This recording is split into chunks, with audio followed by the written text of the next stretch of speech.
What is going on, everybody? Welcome to podcast episode 31. Going to be joined today by Jim Copley of Taxes4Truckers, and we're going to try to make taxes sexy today. Let's get right into it. What's going on, Jim? Hey, Alex, me and good to join you here on the podcast, and thanks for setting this up. Hey, man, I'm happy. And like I said, we had the whole trucker health movement going. And when I heard, we're going to have a trucker tax thing going, I'm all for it. Anything to help the drivers keep money in their pockets, stay on the roads. And, I'm always a part of that. Absolutely. So, let's jump right into it. The standard starting question is always, how did you get into logistics? But for you, we're going to tailor it. How did you get into logistics and how did you get into taxes, which should tie into each other for you? Sure, absolutely. So my wife's the lead accountant in the company, and her dad was an over-the-road truck driver. And truth is, he made a lot of mistakes. She was a young lady, seeing him just try to do it on his own, try and handle some things that he may not have been as familiar with as he really needed to be. And then she went to accounting school. Ended up buying a book of business from her professor, actually, who was heavy in the transportation industry. We are in the Waterloo, Iowa area, and so lots of John Deere, lots of transportation. It's where a lot of the rail lines end and truck lines start. And so she purchased a book of business heavy with truck drivers, and then worked a lot with a couple of big national companies, with one of the big national firms for quite a while. And so she just organically grew into the trucking industry as an accountant who had that area of expertise and knowledge. And then what led her professor to letting go of the book of business? Was it just kind of he aged out? That's exactly it. You know what? Right now, about 75% of the accountants who have these older books of business are getting towards that. Within 10 years, they're aging out. And so there are lots of them going through that process. We're actually buying another book of business from a smaller, town in Iowa. Gentleman's just at the point where he's ready to retire. Yeah, it's funny we talk about the smaller town in Iowa thing because pretty recently, I can't remember which guest it was, we were touching on the topic of, opportunity will strike in places you wouldn't expect, and never overlook those small towns, especially in the transportation industry. Absolutely. Between Iowa and Illinois, that whole Waterloo to Moline, there's a whole lot of John Deere, all their suppliers, and all businesses that are relying on the transportation industry. Everyone knows I-80, but there are a whole lot of less traffic lines around there that branch out and hit a lot of that industry. Yeah, well, it's like the guest was saying, everybody wants to go out and start their careers targeting the New York cities and the Los Angeleses and, those from the movies, and everybody thinks of business, they think of those cities. But you could be doing huge numbers in smaller operations, smaller towns. And for a lot of people, there's a number in their head that's enough for them. Not everybody wants to become a billionaire, Well, part of what we do is we work with companies nationally and with truck drivers nationally. We work with a driver anywhere they are in the country. But I can have one of my bookkeepers or one of my accountants who's in one of our Iowa offices or one of our Minneapolis offices care for that driver. And we do it all through the technology. And so, we understand where they live and what their life is, what that life is. They don't always have the capacity to jump into the office and send something to us. So everything we do is through a drop system, like you've heard about the drop boxes called Tax Dome with us. We do a lot of things through that technology, and it allows a driver to get their bookkeeping done, to check on their taxes and those filings, and do it in a seamless way. Yeah, no, of course. There's been a lot of those conversations about fraud and all this kind of stuff in the transportation industry, and kind of demonizing, how available and easy it is to conduct business from anywhere, really. And I've always been an advocate for the other side of the coin. I've always been an advocate for the internet as a tool. It opened up a marketplace. It connected all of us. And there's no reason that you can't be doing electronic paperwork in 2024. It always makes me laugh because my bank will send me stuff and ask me to sign it like physically and send it back to them. And I always laugh at that because in 2024, an electronic signature should be, commonplace these days. Right. Look, if the IRS accepts it, it's probably good enough technology to be able to work with on the consumer side. The things that we do technology wise are of the highest level of security that there is in the world. So in terms of how we work with those. It's a system that is as secure as they get. No one's guaranteeing, the internet's never going to have its issues and that people aren't going to try things. I know a lot of the fraud and logistics, and we attend a lot of shows. A lot of the logistics fraud, load jumping, things like this. A lot of it is it's high tech, but it's also a low tech combination. We've seen presentations. I mean, it's fairly low tech if you think about it. It's just somebody taking a paper and just sending a different truck and nobody noticing. It's like Right. a very low tech scenario. Right. But some of those, they'll take that low tech piece of information that they've doctored, and then they'll use a high tech delivery system that tries to jump the line or make it look. And so that, they're using a lot of different methods, I know. But in terms of things like, working with the IRS, working with your bank, I think most of those systems are pretty high end systems that are as secure as anything in the world. I mean, I can tell you that the IRS system is as secure a computer information transferal system as exists. Yeah, I mean, at a certain point, you have to the people that are skeptical, I mean, you got to mix convenience with your fears, because if you're going to be a person that's going to say, oh, I don't want to deal with the internet, I mean, you're going to miss out on a lot of things in the world. So. That's true. And I also, I think you have to pick and choose who. When we're talking about your bank who you've been banking with for 15 years, you've got to at some point place a certain level of trust in them. But if the company contacts me today and says, hey, we want you to get online and send us some money, that's a different story. Yeah, no, of course. I got to get to Sean's comment quick. So when we all first spoke to each other, I mean, you kind of went with the motto that stuck in my head is to make taxes sexy. So, I mean, I like the getting turned on by taxes. Well, look, I know losing money is a turn off, right? And I don't know anybody who doesn't think money is sexy, right? And sexy, being the man is sexy. And you know what? The man is someone who takes care of their business, right? You got to take care of your business. And I don't care what business it is, if it's transportation, whatever it is. We work with a lot of contractors. Contracting is tough too, right? You got to take care of your money and you got to take care of your business, right? We all kind of understand those statements, but when it comes to it, I think there are a lot of folks who just don't make that call.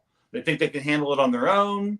They don't want to hire. I think there's a lot of people that, I mean, I used to get made fun of back when I had a plumbing business and I used to have a bookkeeper. And I mean, in my company now in Serbia, I also have a bookkeeper, especially now in Serbia, because I don't really speak the language very well. So I was like, I'm not even going to think about trying to do my own taxes out here. But you get made fun of a lot. People will be like, oh, well, I could do it myself. I could save some money. I'm like, man, I want to pay for peace of mind. I want my business to be fully okay with the government. The government is not a person that you want to owe money to and make mistakes with. No. I mean, it's, one of my jokes, I'm going to get ahead of this. What's the difference between a Rottweiler and an IRS audit agent? The Rottweiler eventually lets go. Yeah, one way or another, the dog will let go eventually. Right. Yeah, he'll die out before the IRS agent even stops calling you every day. Like, when you get on their list, man, I'll tell you, look, obviously we all know you don't want to be on their list, right? Clearly, you don't want to be on the list. But if you make the list, the way you get off the list is to start just hire someone like us or hire someone you can work with, and then start communicating with them, and that gets you on their good side. The people they're really going after are the people who are running from them. Yeah. I mean, when you hire a professional, it looks like you're actually, well, I mean, it's not even just it looks, you are actively trying to solve the problem. So. Yeah. Look, so we've gone through your start and how you kind of got into things. Let's touch on taxes for truckers today. What does the operation look like? I mean, I know the goal was obviously to help truck drivers, with their taxes. And you guys do a lot of in-person stuff and you kind of tour around to meet the truckers where they are, which to me, that's huge. I like that. Yeah, we do several shows a year. We've been in Louisville, Nashville, Houston, and in the I-80 in Walcott, Iowa this past year. So we're very busy with that. We really believe in going out and meeting our clients in person. Like we walk the walk. I understand what it is to drive 16 hours and get out. I understand what it is to do that life and have that road life. But it also gets us out to actually talk with and meet with and listen to the people who we serve. I mean, we're in a service business, and that's what we do. And so for us, I need to hear what you have to say. I want to hear what folks are feeling out there. I want to know what the pain points are so I can address that, right? So that helps Yeah, us. I think it's tough, especially in the trucking industry, for somebody to sit in an office and conduct their business fully from that office. I think this is an industry where getting boots on the ground, meeting the drivers, meeting the shippers, whatever capacity, whoever you need to meet, whoever you're doing business with, I think in transportation, it really does go a long way. And my current boss, we were just talking about this, he does a lot of in-person visits. And I mean, he says, yeah, it's expensive. Yeah, it's time consuming. But at the end of the day, that's the business we're in. So if you're going to be in this business, it's something you need to consider. Yeah, absolutely. I mean, we work for people, so we need to be with people sometimes. I think that as electronic as it's gotten, and look, I mean, I probably own 180 pieces of technology. You know, I mean, it's not an exaggeration, but I think people are starting to step a little bit back from some of that and understand that there is something to the relationship of knowing someone and having a face-to-face conversation, even if it's this, to connect. Yeah. People. You know, Zoom, I think, has been a great tool for that, to take business from just purely electronic to, you know, a little more face-to-face podcast, things like this, where you can actually show someone who you are, and have some connection, have some back and forth. I think that's growing in popularity again. Yeah, I mean, I think that's been kind of a key recipe for me with this show and this platform is that I don't aim to be the most informative or aim to be anything to deal with current events. I mean, I don't really aim for any of that. I aim for this situation, like you just mentioned, where I can get people on the camera and kind of letting their guard down and becoming who they are as people rather than their corporate version of themselves. Or, you know, I want to meet these people as people and I want to get a chance. It gives me about an hour to meet somebody that I would have never got if I didn't have the platform. And my whole goal is relationship building, to meet people, to see who they are, the people behind the business, the people behind that corporate persona. Right? Well, you know, we were speaking about listening to the drivers, listening to business people tell us what they need. You know what the number one thing we hear is? This. They need this. They need someone who actually talks to them, because most of the people who we talk with at a show tell us their accountant, if they can even get a hold of them, if they actually have words exchanged between them, those words are, here's what you owe. See you next year. Call me in 12 months. And you know, look, it's great to do the transaction, and you have to do the transaction, right? We've got to do the transaction. But if I don't give you more information and say, hey, you know what, Alex, here's the number. I want you to do this, that, and the other thing. And if you do the other thing 3 times a month, then that's going to get you to a better place next year, where this number is smaller next year. That's a partnership, right? Yeah, that's the next step. That's the above and beyond. I mean, I'll draw from my personal experience because I had an issue with my last accountant here for my business here, and she just kind of disappeared. You know, like wasn't answering emails, phone calls, texts. So I was like, all right. So I kind of let it go for like a week or 2 or 3, and then I was like really in a spot because I had some paperwork I needed to get done, and I couldn't get a hold of my accountant. And I was like, this is kind of weird. So my coworker had a great accountant, and we would have been able to actually speak on the phone and really get to know each other. She's awesome. If it wasn't for the fact that I don't speak very much Serbian and she doesn't really speak English. So in my situation, it doesn't apply. But I will tell you this. Every email she sends me is like very personable. She's really cool. And she's like, listen, like this is the problem. We're going to fix it. But like pay attention to this and that. And that's like exactly what I got from her, this style of above and beyond and actually creating more than just this is the number, pay this, and that's it, you know. So right. I mean, yeah, and look, we're all about truth in advertising in our company. There are other companies that do what we do. Now, I'm not going to mention any names, but if you go to like ATBS's website, you're going to see that they offer lots of stuff for nothing. Like it's $20 a week, but it's not actually what they're offering. I mean, at the end of the year, you realize, oh, well, that doesn't include this, and that doesn't include that, and that, or oh, but I'm an S corp, so that doesn't apply. We really just don't do that. We have a very frank conversation. We have a consultation with. We let them know, hey, here's how we work. Here's what we do for you. And then the other thing that we do is we, above and beyond, we always have a strategic planning session with every client. So I had a client 2 days ago, new client, call and say, "Hey, I can't get a hold of my accountant." Same story you just told me. Same story. Accountant, they won't call me back. They ghosted me, quote unquote. We've already got up. We're already working with them, and we're also doing some strategic planning with them. So beyond just getting a hold of us, we're helping them to design their next year's plan, their business plan, according to how that's going to affect them from an accounting and tax standpoint. And so, what that's worth to you? Yeah, yes, it's peace of mind, but it's also money. And that's to me, having more free time is sexy. Yeah. Having a business that you feel is going the right direction and you're not worried. You're not waking up in the middle of the night going, "Shit, did I do that thing?" And I know every driver out there, every business owner out there has had that wake up in the middle of the night and go, "Oh God damn, did I file that thing? Or did I do that? Or did I make?" We've all had that, and you don't have to. And frankly, it's probably worth your time to hire experts in the areas that you aren't an expert, no matter what that is. Yeah. I mean, we got a comment from Sean. It's a little bit long, so I don't really want to put it up. But the gist of it is, for an accountant to hire an accounting service let's go with the owner operator example, right? At what do you have kind of a dollar value? At what point would you say that it would make sense? Because obviously, if a company just started and they're not making a lot of money, that maybe going the professional route might not be the solution. I mean, what's your opinion on that? Sure. Look, if you are an owner operator and you have one truck and you're not an accountant, it probably makes sense for you to have an accountant, because the amount of money that you're bringing in, if you're driving right, if you're an owner operator, so if you're those numbers, y'all know those numbers really range.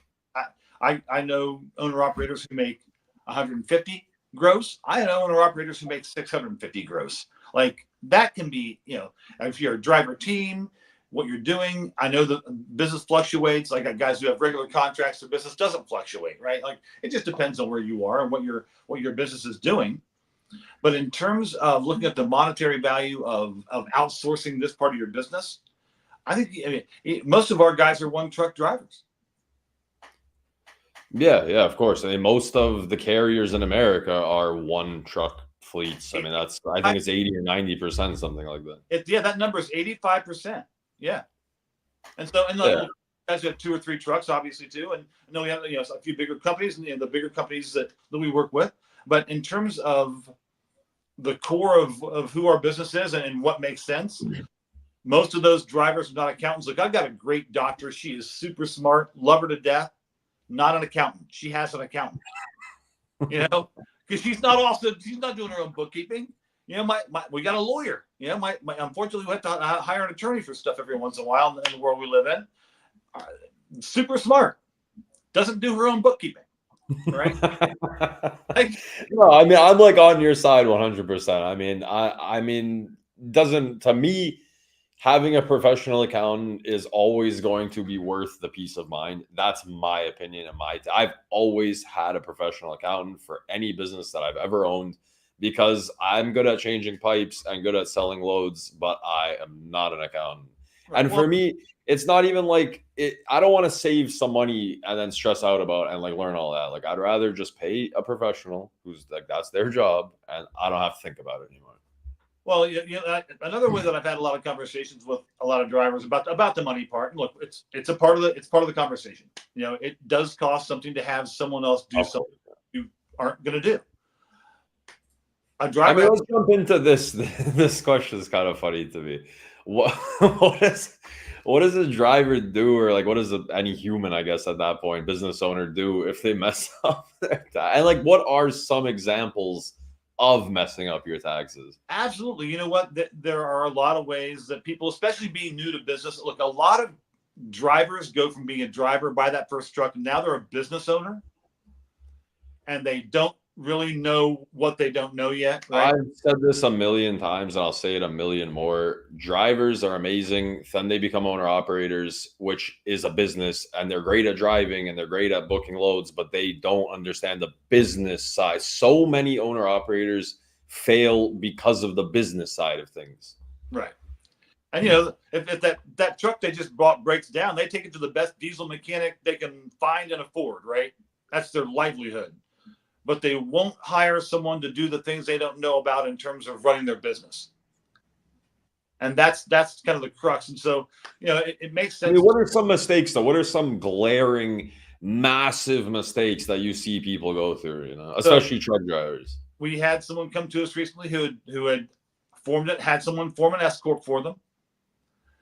They did, starting out, very small operation, ran some loads here and there, didn't do a ton with it the first couple of years, and so they didn't make any money the first 2 years, and they didn't file taxes at all. Didn't file a return. Well, if you have an S corp, you're required to file taxes, whether you lost money or made money, and the penalty for that is $250 per quarter per owner. Ooh. So what's 24 times 250 times 3? Ouch. A lot. Yeah. Ouch is what it is. Yeah, that's the answer.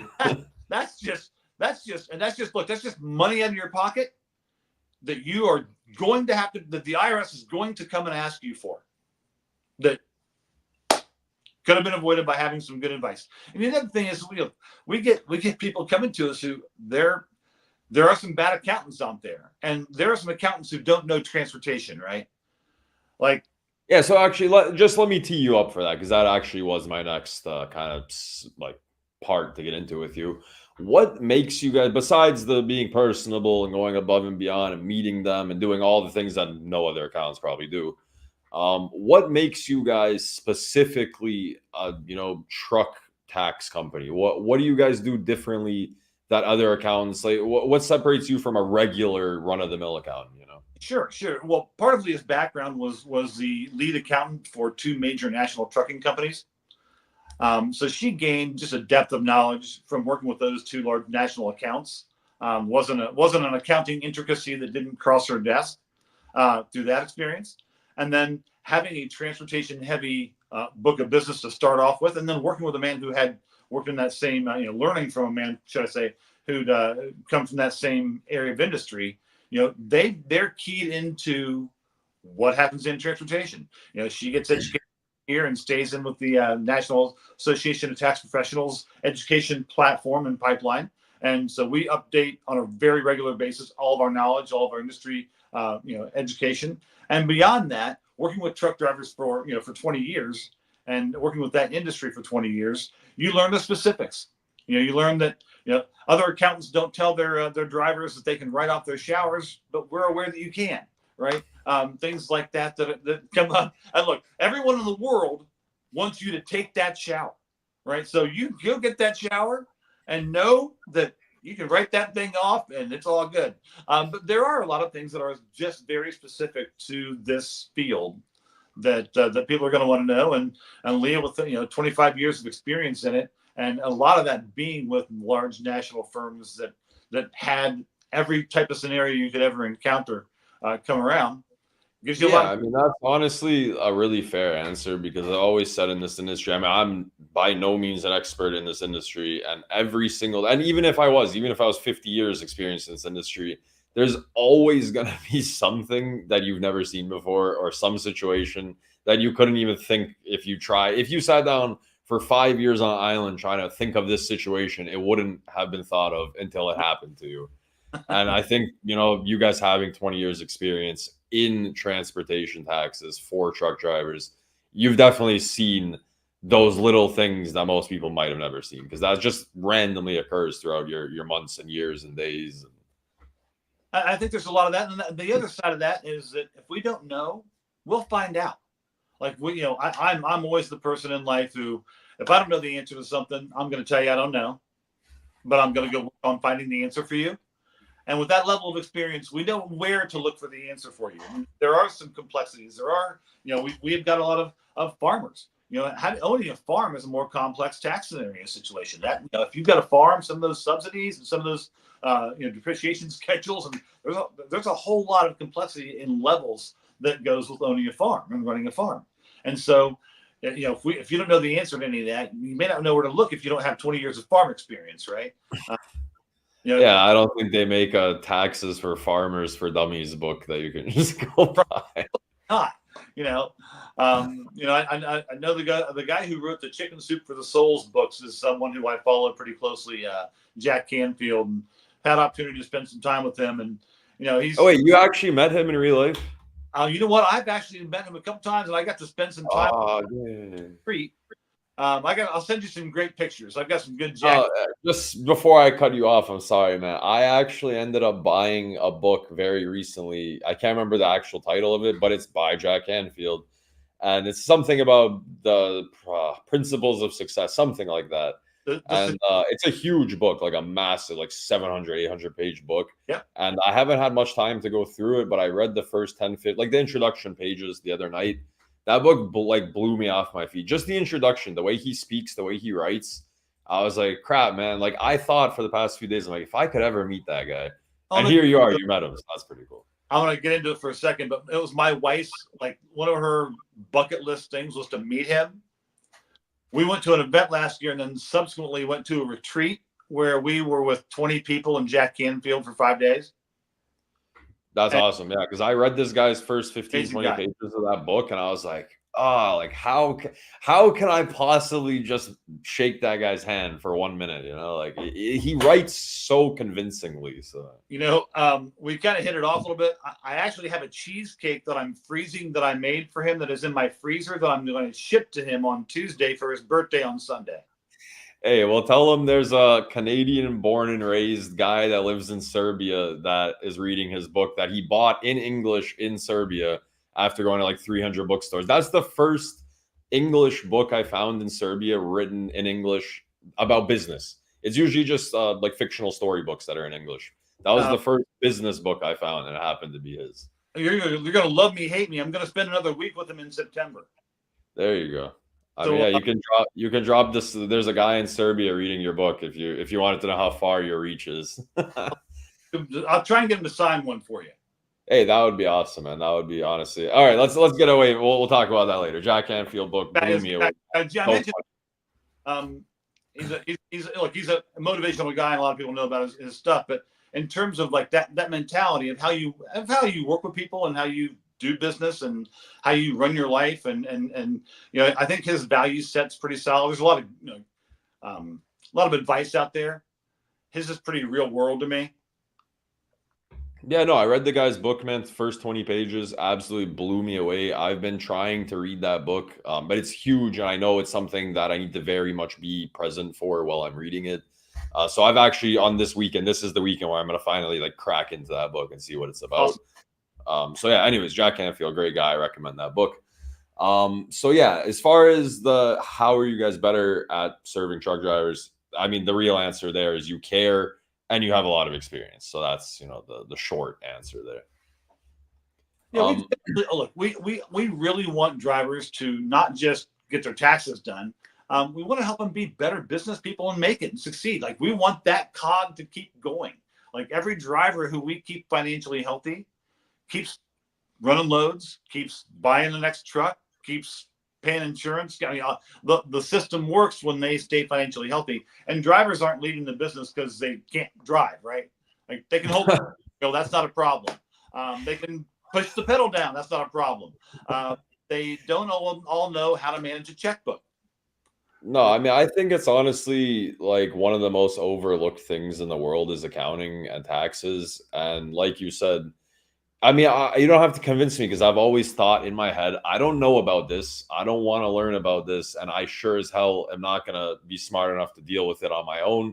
And even if I was, I would always wonder if I'm doing it right. So for me, the professional accounting, like professional tax route makes the most sense. And I think truck drivers, honestly, some of them might just be maybe like don't want to admit that they don't understand what they're doing. And I think they're kind of a group of people that are really proud and they are much smarter than people give them credit for. And I think it just might be kind of an ego thing where they don't want to say, I probably need an accountant, And look, we totally get that. And look, they are very smart people. They've got skill sets I'm never going to have. I'm never going to fix a diesel engine, man. Never going to happen. Never. There's a whole lot of stuff they know how to do and work and run, and they're focused individuals. Like I said, there's a whole lot of people in the world who don't, have every skill set. That's why you have people outsource. But there are things that can hurt you that if you don't know can bite you in the butt, like that S corp not filing thing. Yeah, that's a whole other thing. I think people just don't respect the government, the IRS, the tax. I think people just kind of think it's like they don't take it as serious as they probably need to, especially when they're running a business. So, anyways, you guys got a bunch of experience. I trust you guys. The tax thing for truckers is awesome. I want to get into some more specific kind of tax things with you. The first one's going to be something coming up recently. It's going to be the extension dates for corporate or personal. Can we kind of touch on that? Tax deadlines, extensions, stuff like that. There are some key times of the year that you're going to get communication from the IRS. If you file an extension back in March or back in April, so March for your business or April for your personal, or if you had an LLC that's a sole LLC, those are going to be issues that you're going to want to address coming up. October is going to be that deadline that's coming up. And so if you file an extension, man, you're going to want to get on top of that and make sure that your accountant's filing that for you, or find someone to get those taxes filed. A lot of folks will push it off, procrastinate, file an extension, and it kind of creeps up on you. All of a sudden, oh my gosh, it's September, and before you know it, you're hitting that extension deadline. And they start racking up interest if you owe money, and so suddenly you're like, okay, it's costing you to procrastinate.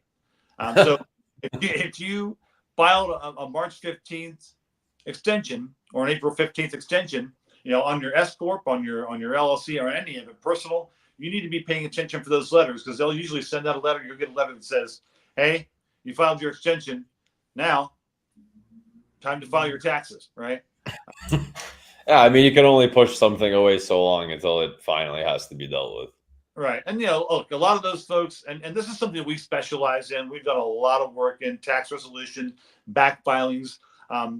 Unfortunately, we're kind of like the doctor. A lot of people come to us when things have gotten bad, and we're experts of, the other side of having worked with the IRS and doing tax resolution and filing taxes and doing complex work for a long time, is we have a pretty good relationship with those guys and gals at the IRS who we would actually have the communications with. So when we have someone who, hasn't filed for a couple of years, we actually excel at that, because we've got a lot of relationships and expertise in helping them navigate that.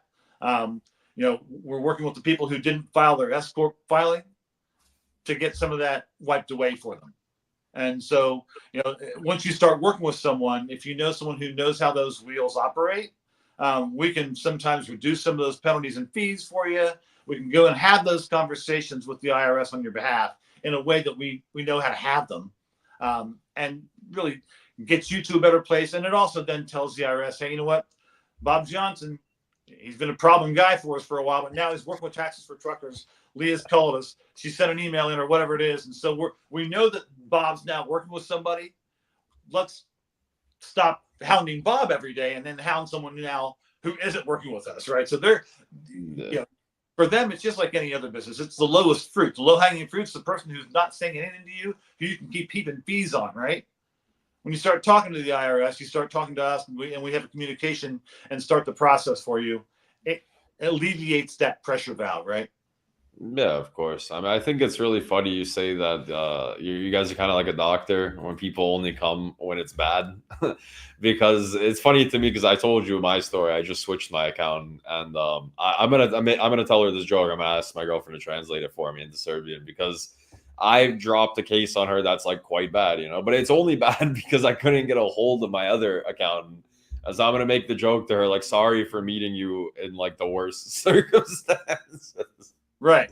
Like we get like we actually get close with some of the people we work with. They become friends and such because they come to us at a time that's hard for them.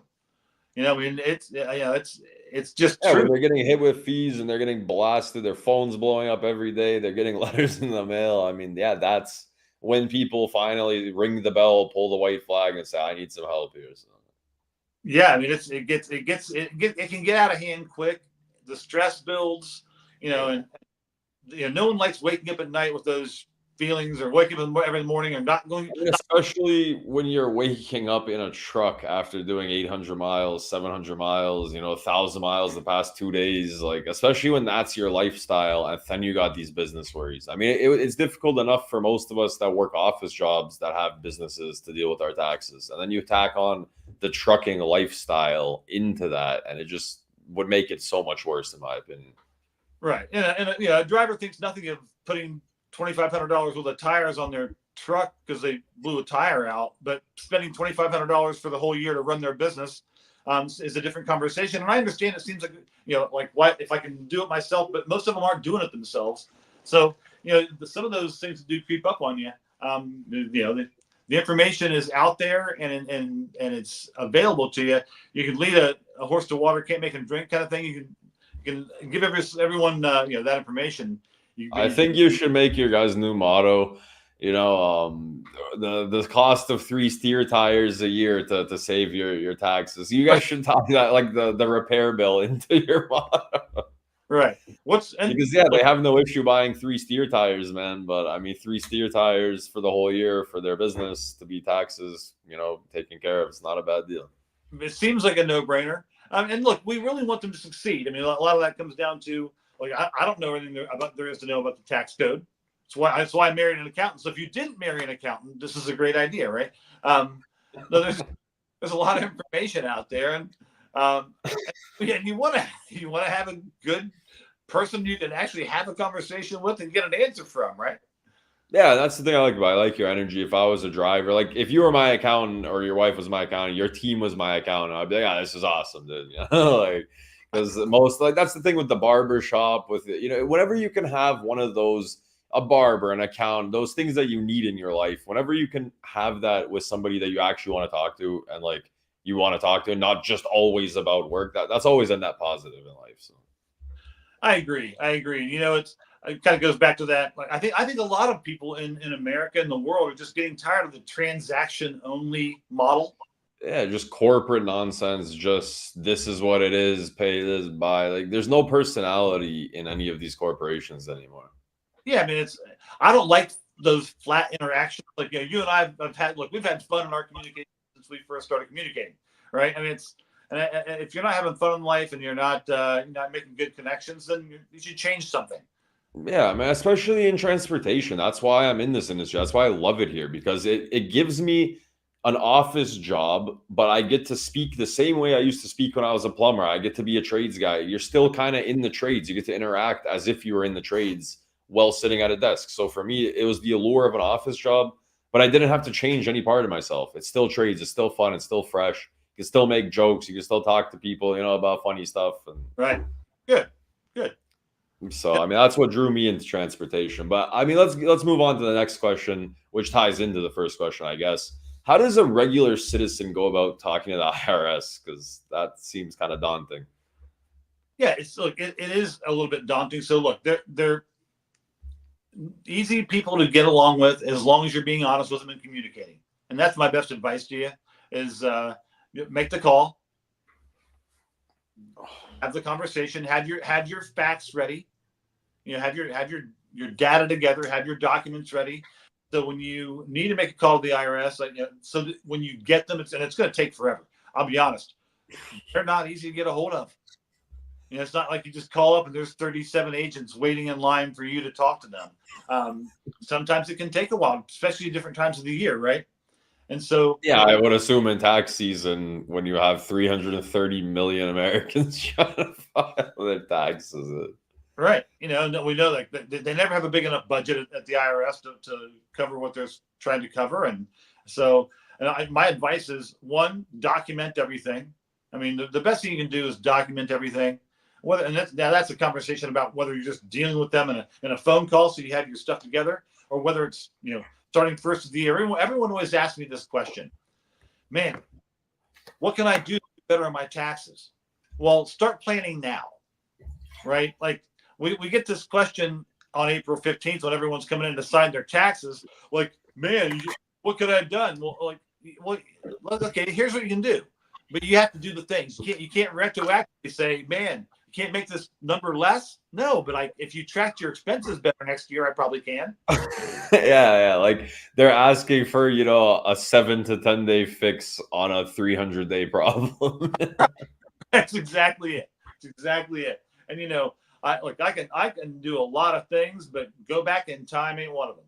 And so, we are actually trying to change the mindset in this industry to where people do things before the problem happens instead of after. Yeah, taxes is one of those like preventative things. You can't really do much once you already screwed it up. I mean, it's more like it's a lifestyle. Taxes is more of like a lifestyle than it is, Absolutely. And in fact, Alex, so like while we're on this topic, I'll tell you, in terms of planning for your taxes, anybody who contacts us, we will provide you and just say, hey, say you saw Alex's podcast, we'll get you a planner.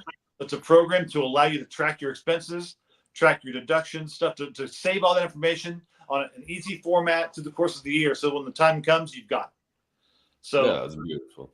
Anybody who wants to contact us at 888-TAX4TRK or go to our website, taxes4truckers.com. We will send you that information out. Shoot us an email. We will be happy to send out an expense tracker for you. It's a great little program, and it lets you just put in your stuff, track it, makes it easy for you so that at the end of the year, you don't have a shoebox full of papers. Yeah, and I'll make this a clip. It'll be the first clip I post, I guess, Monday, since it's the weekend. Just so everybody knows, there's no promo code. I'm not involved. There's no monetary gain for me. I'm just trying to get the message out there. I think Jim is good people. I think helping truck drivers with their taxes is just a good thing. There's no promo codes. I've always said from the start, I will never really do promo code things, but yeah, I will make this clip because I do want. I just want to let your people know, man. We'd be happy to provide it to all of them too, man. Of course, and that's the visibility of the platform. That's the whole point, to bring people on to have their services get some visibility. So I'm gonna make that a clip. I hope there's some truck. I hope even if one truck driver sees this somehow and sends you guys a message like that, that's a win for me, right? I never came into the podcast thing or the LinkedIn. I never came into any of this with any goal other than just like trying to help like one person a day or one person, one person's life. If I can make it slightly better or make them laugh, that to me is a win. So absolutely. We got Sean coming in who's waiting for a chicken wing recipe that reduces his taxes. You're going to find out the chicken wing recipe joke pretty soon, actually, since we're getting close to the end. Sorry, what was that? I make some damn good wings. Yeah. Okay. You fit right in on this show. We'll see how you do on the 3 questions though. If you go 0 for 3, I'm not going to trust your wing recipe. I got one last serious question for you. Are there any life events that would push you to maybe want to seek an accountant before you go through that life event? I would assume buying a house would be one of them. Absolutely. Like some of those big life changes we all, experience, things like getting married, having a baby. Buying a house, buying your first house is a huge thing. You should definitely talk with someone, who understands money and finance and taxes when you're having those big events happen. Beyond that, if you're starting a new job, people don't think about that, but you think about the baby in the house, maybe, if you're starting a new job, there may be implications and changes. For instance, if you're going to be a company driver and you're going to go be an LLC now because you bought a truck, you definitely want to have a conversation with someone who understands all those intricacies before you get that structured and set up, because you want to make sure you structure it right. Structure in taxes is a massive part of the conversation, and it's a part of the conversation there's a lot of misinformation about. We've had, you're talking about what are the nightmare scenarios. We had someone walk in and say, hey, you know what? I've been running as a sole proprietor for 22 years driving my semi. Like, oh no, like the liability alone. Oh, okay. Yeah, see, you missed me there because I don't even understand the problem with that situation. So the fact, so if you're a sole proprietor, if you're doing any business, especially driving. Oh, wait. Just before you answer this, wait a second. I think I actually do know the problem, right? So if he screws something up, it's on his literal ID name, right? It's not on his business. It's on him. Oh, on him personally. It's not on you personally. Yeah, okay. I did actually know that because when I set up my first company, they told me that same shit. Is it a sole proprietorship? And I was like, well, what's the difference? and the guy in the bank, or I can't remember who, somebody told me like, you don't want to, I think it was my old boss actually. He's like, no, don't do that. Like, if you break somebody's Yeah. pipes in their house and you have to pay them, it's your debt. And I was like, oh, okay. Yeah, that's you break it, you own it all the way through. So your house, car, anything you own in the world, say goodbye. So 22 years he was running the sole prop for holy shit. Driving a semi all over the United States. Yeah, like millions and millions of dollars of issues could occur at any day. $1 billion driving accident, right? Like, just yeah, like just smashes into 5 other semis. This guy now owes like $10 billion to the government, dude. I'll tell you, I'm gonna give everybody out there. I used to work for Allstate, and one of the cheapest ways to protect yourself in the world is to up your property damage coverage on your auto policy, because it's like $1.80 6 months to go from 10,000 to 100,000, and people don't realize it. So they just go, hey, give me basic coverage. Let me tell you something. Insurance, you never want basic coverage. Yeah, I mean that sounds like insane. Like for $2, you just get $90,000 of coverage. And the same goes to protecting yourself if you're a business, right? Like the minimal level of protection you want as an LLC, but really most truck companies and most individuals who are just an owner operator, most of them should be set up as an S corp, because there are a lot of things that benefit you in that structure that you don't have in an LLC. Yeah, I mean, I've done a lot of things. Actually, if I can ask you just on a personal level, because I've worked obviously for multiple companies, it's always been an S corp. So, what is in transportation? Like, what is the benefits of an S corp? Because it's always an S corp, and I've always wondered, why is it not an LLC? Why, like, what is an S corp? What's the benefits of that? Well, when you are running an LLC, the protections when you jump up to an S corp increase, so you get a little more protection. But the things that we really talk about money wise are the tax burden changes, because what you'll do as an S corp is we will set you up to pay you payroll. You pay less tax on payroll than you do on profit.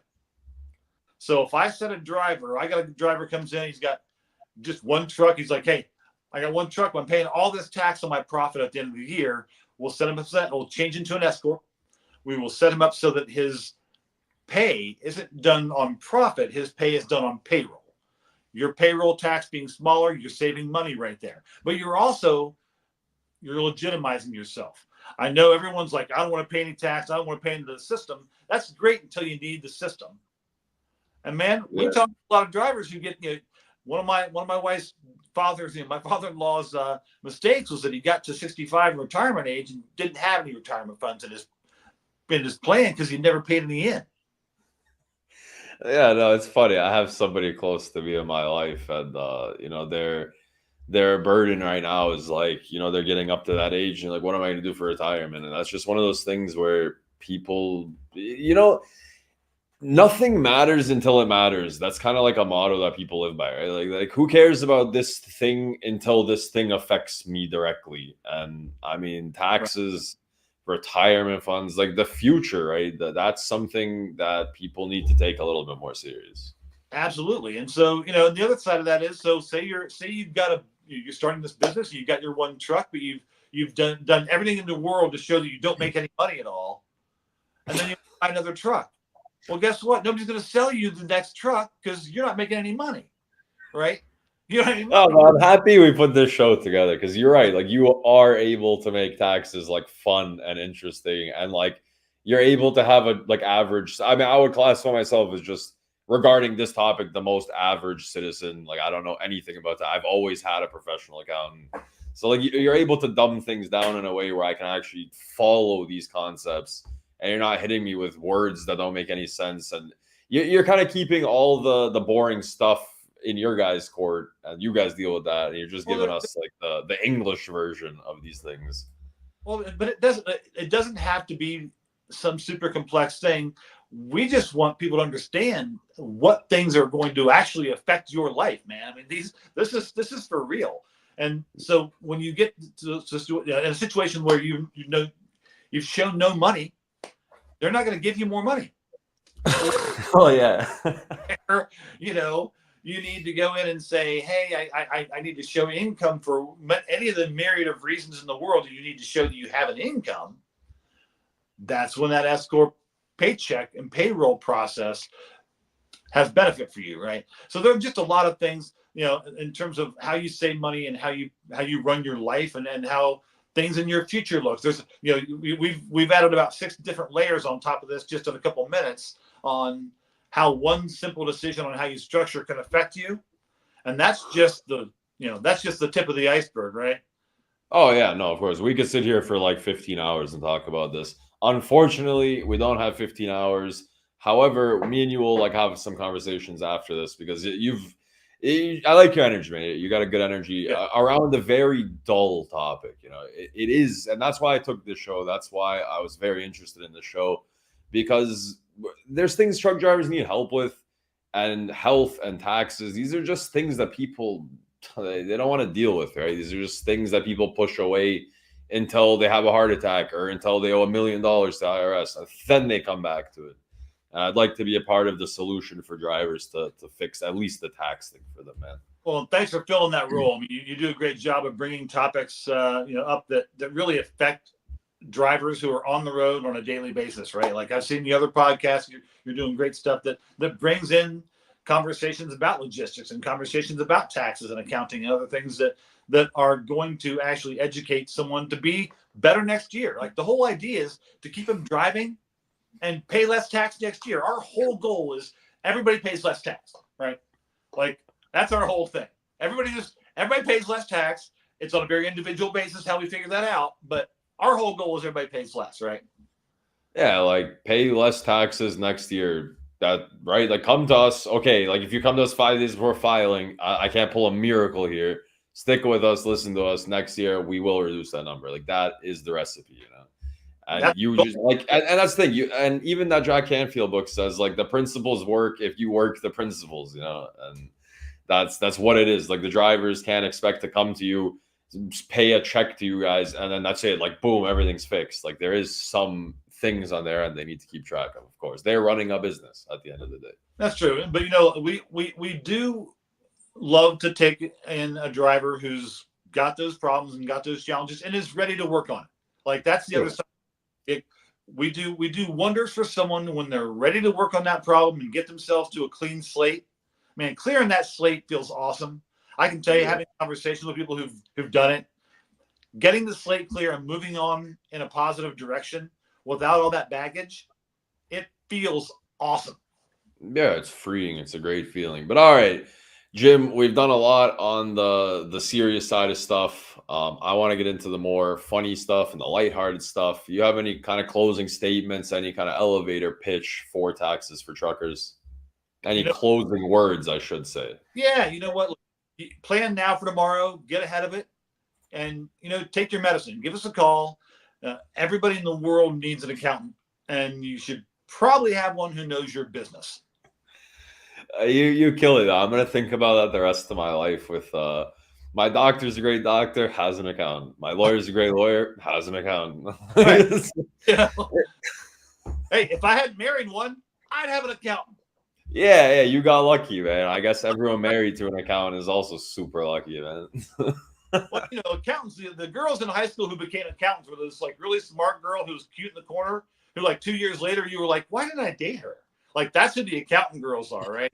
Yeah, where they peak after high school, but they paid attention in high school. So. Yeah, they were actually doing high school when high school was happening. Yeah, they were like actually doing the work that we all should have been doing. Hey, I know you said you had a week. I did bring something for you, and I know you're not here physically, but we're going to have spirits in spirit. There we go. So I'm in the spirit of spirits. I will virtually cheers you with my regular glass of water.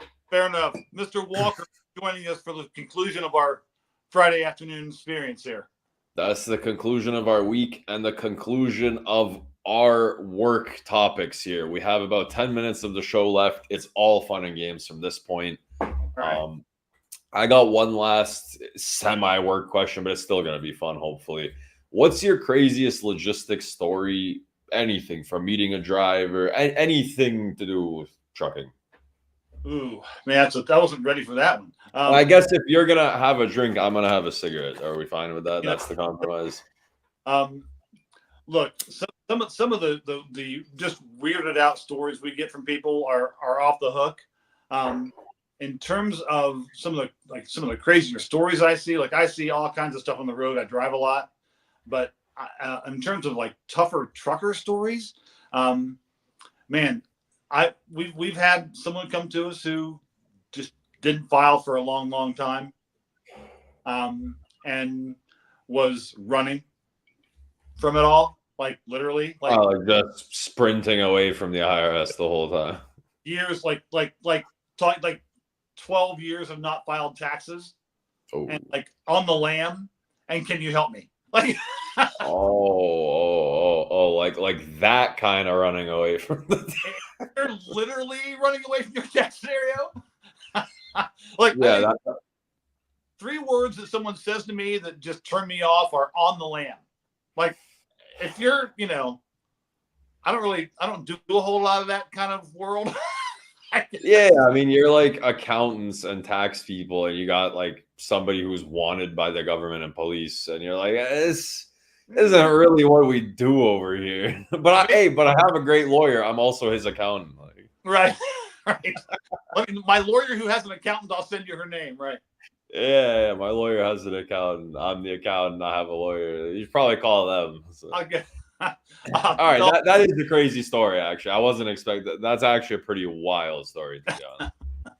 So, all right, we're good with the crazy story. Now we're getting into what is your favorite joke. Actually, you told it already. The Rottweiler joke. So, why? I mean, you could retell it just in case people are watching now that didn't hear it first. Why do accountants go on a diet? No idea. To reduce their bottom line. Oof. Let's retell the Rottweiler joke. No, it's not a bad joke. I'll give it to you. At least you have a joke. So that's I had to have an accounting joke, right? It couldn't just be, You didn't that's why you guys are the trucker people, because you guys have specific industry things for people. You have specific taxes for truckers. You have specific jokes being accountants. So I like the specific stuff. I got to work some points. Right. We're getting into stuff about you when you're not on the road talking to truckers, trying to help them save money with taxes. What hobbies do you enjoy?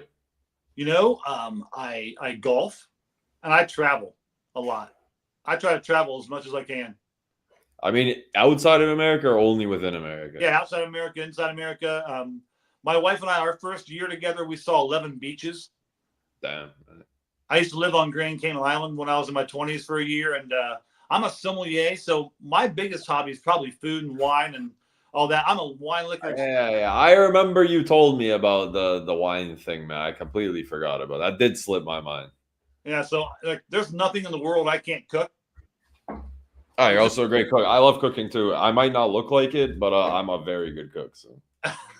Yeah, that whole don't trust skinny chefs thing. I don't know. I mean, I'm not that skinny, but I'm on my way. I'm not fat. I'm not skinny. I'm like right in an in-between where I'm like pretty comfortable with where I'm at. But yeah, like as far as cooking goes, I love cooking, man. And I'm lucky because my girlfriend loves doing dishes because I hate dishes. And she's a good cook too. But I mean, cool. When I cook, I don't have to clean anything. So it's awesome, dude. Awesome. I figured a long time ago, everyone I know likes to eat. I'm going to learn how to cook.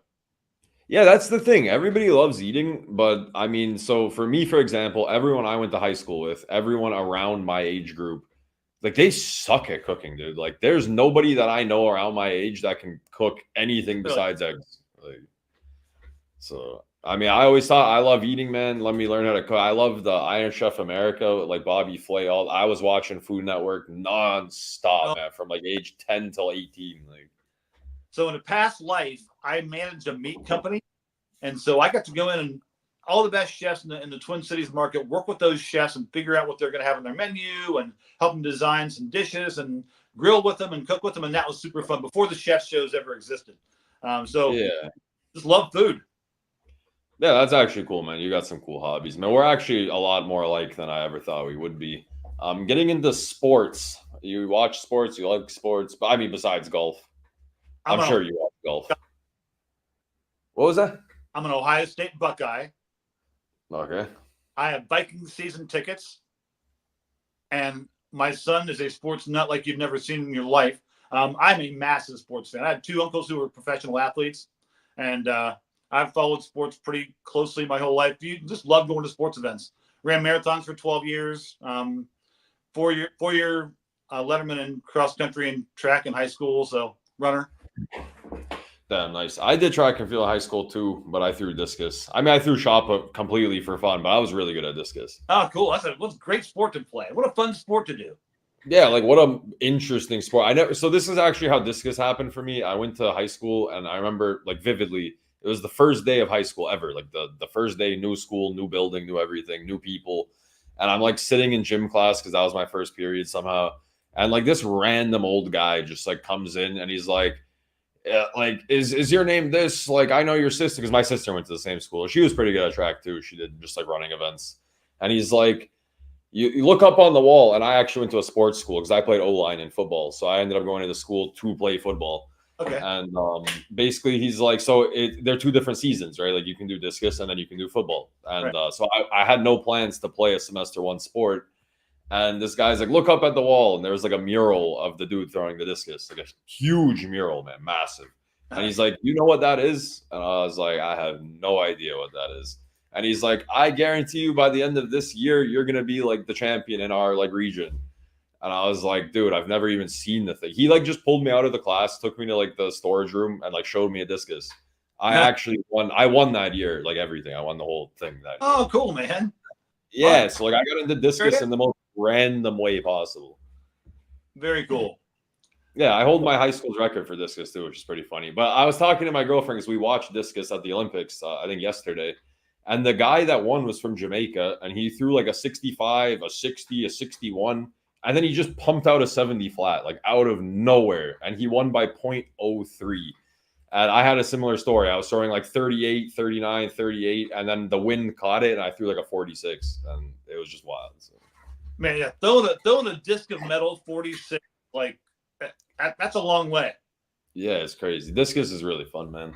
But okay, sports. So you're a huge sports guy, huge cooking guy. Music. This is actually going to be an interesting one. What type of music do you listen to? Man, you know what? I know this is going to sound cliche. I listen to a whole lot of everything. I don't listen to a whole lot of heavy metal, but I got to go party at Paisley Park a few times with Prince when he was alive. I'm a huge Prince fan.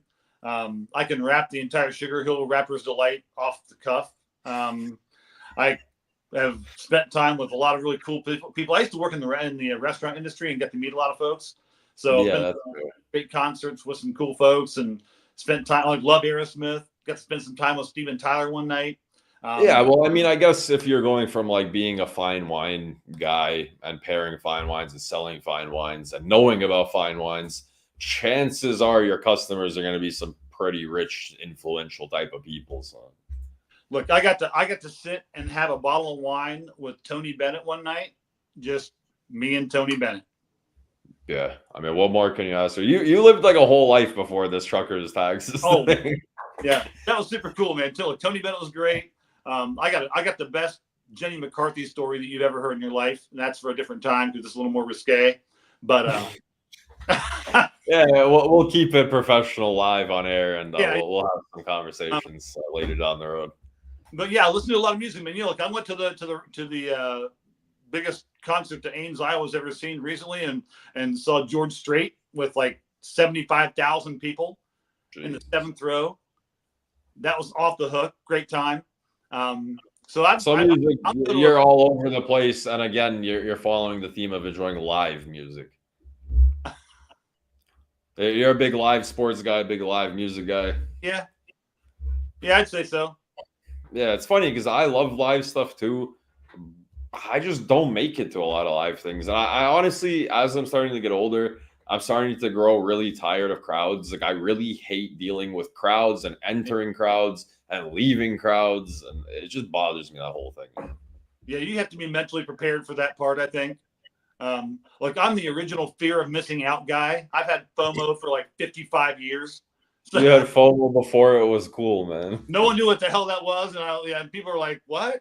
But I'm the guy who I do not want to miss any of the ride, man. I'm loving the ride. Yeah, of course. Okay, so we're done with the hobby stuff. We got two questions left, and one of them is actually a brand new question that I want to test out with you. Of course, it had to be you of all people. But this might be the new chicken wing choices segment. It might. I'm going to do them together, I think. Fair But enough. anyways, let's get into the new question without hyping it up too much because it might suck. Regarding train and rail transportation, how many chuggas come before choo choo? 6. 6. See, yeah, this is a great question because I saw it on a post today with a close friend of mine, and I sat there and said it out loud many times. And the number I came to was always 4, and sometimes it was 3. And I was told the real answer, because apparently this is like a real thing. The correct answer is supposed to be 8, but I said by the time you get to 8, the train probably left, and you're It's already out of the station. it's already out of the station at 8. So 6 is funny, man. See, I like that question. I'm gonna keep that question. All right, fair enough.